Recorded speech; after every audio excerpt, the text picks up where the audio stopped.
All right, Matt the Mortgage Guy. In today's video, I want to talk about why are people so afraid to tell you the truth about interest rates. In this video, I'm going to talk about what's happened to interest rates over the last 8 to 10 weeks. I'm going to tell you the honest truth. I'm not going to tell you like I'm a call center employee trying to sell you.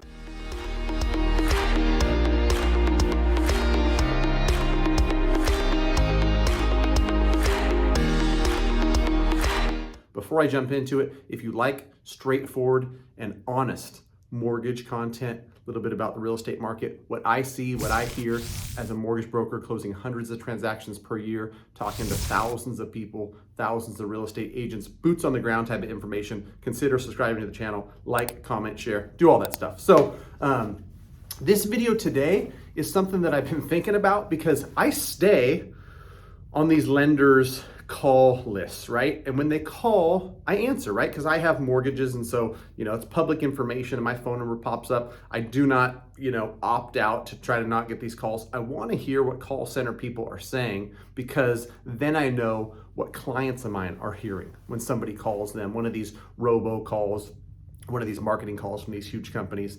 And I was a little bit disturbed earlier this week, to be quite honest, because when somebody called and, you can hear it like clicks on, like somebody answered, and hey there, I'm calling you about a program in your neighborhood because home values have gone up, whatever the scripting is, right? Rather than tell somebody to beat off, hang up, and, not interested, I grab my notepad, start taking notes. I also actually pressed record. I might release that video later today. None of their information is on there, so it's perfectly fine to release, I believe, because all it is this guy talking. And when I ask simple questions like, well, I refinanced this property 6 months ago, does it make sense? Have rates gone down? Yes. I go, oh, I didn't know. I hadn't been watching the last couple months, so rates have been down the last couple months. Yes. Then I start to talk about, well, I think I've got a pretty good interest rate. Would it even make sense for me to refi? Yes. Can you get me something like a 2%? Yes. Literally, this person on the other end of the line would tell me whatever I wanted to hear, as long as it meant I walked down this path far enough where he could hand me off to a quote unquote licensed mortgage professional, quote unquote salesperson, whatever you want to call it. So with all that out of the way, and all the fluff and smoke and mirrors and stuff that you might hear, let me tell you the truth. I just recorded a video last week, my buddy Mike Zuber, where I looked at the exact pricing from August 2nd to mid-October, about a 10-week span. And like I told him, you tell the average person 170 basis points, 175 basis points, that doesn't mean anything to the average person. What the heck are basis points? If you translate that to rate, all rates are different, right? Investment property, primary, 680 credit score, 760 credit score, 75% loan to value, 60% loan to value. There's a lot of variables, so we can't just say interest rates are this or interest rates are that. But in general, across all these different products and all these different rates, whether you're paying points or you're not, the same scenario on August 2nd versus mid-October is about 3/8 different on a rate. Meaning, if it was 2.625 back then, it's now at about 3%. If it was at 2.875 back then, it's about 3.125. Get it, right? Like if you had an investment property cash out refinance that was at 3.5%, you can probably expect it to be 3.875. If you had a cash out refinance where you could get a rate of 3% back then because you had a 692 credit score, expect that to be about 3.375. Across the board, it's not perfect, right? Some are up less than others, more than others, and there's different buckets and rates move differently for different loan products in general, jumbo loans, high balance loans, conforming loans, FHA loans, VA loans, rate and term refi, cash out refi, purchase with 10% down, purchase with 40% down. All of it across the board is up. Anyone tells you that rates are going down is lying to you.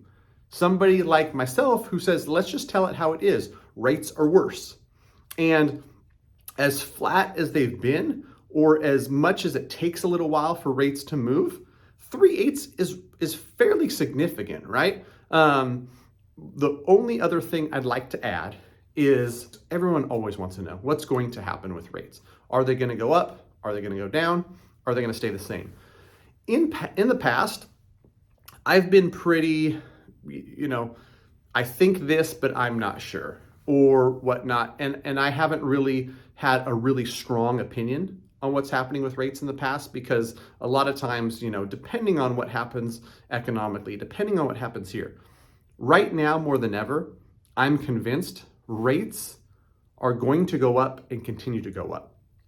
I say this with more conviction now because all of the levers, all the stuff that's been pushing rates down, the Fed buying billions and billions per month of mortgage-backed securities, they have said in plain English, we are going to stop doing that. We're going to start tapering off of our purchases beginning in November of 2021, next month, right? When they do that, what happens is mortgage rates go up because the purchase of those bonds keeps interest rates low. Will they go to 6%? No. Will they start to creep up and continue to slowly creep up like they have over these last 8 to 10 weeks? Yes. What's the forecast for 2022? Probably 0.5% higher.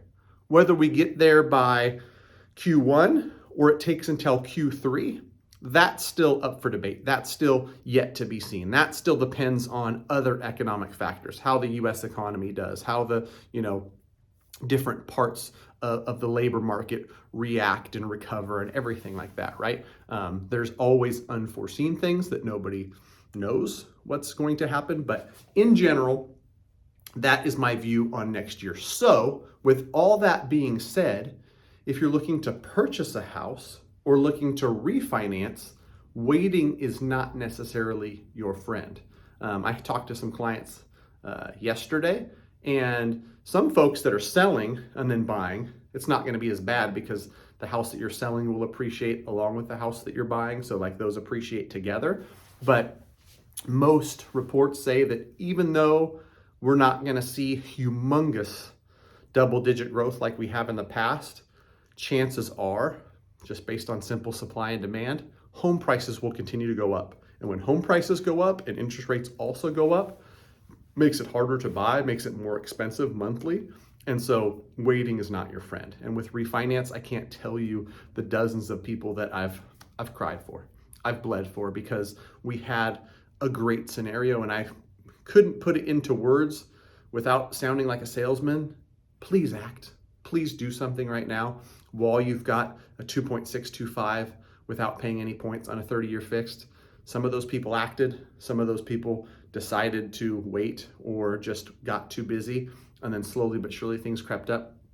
Now, a lot of them are still in a position to save with a refinance. It's just not as good as it was back then. So if you have any questions at all, please feel free to reach out to my team. As most of you know, we're now able to lend nationwide. So ping us, greatmortgagebroker.com, a 6-question little jot form that will get you connected with a person in the state that you're in to help you with whatever your needs are, purchase, refinance, and whatnot. So again, greatmortgagebroker.com. We'd love to hear from you.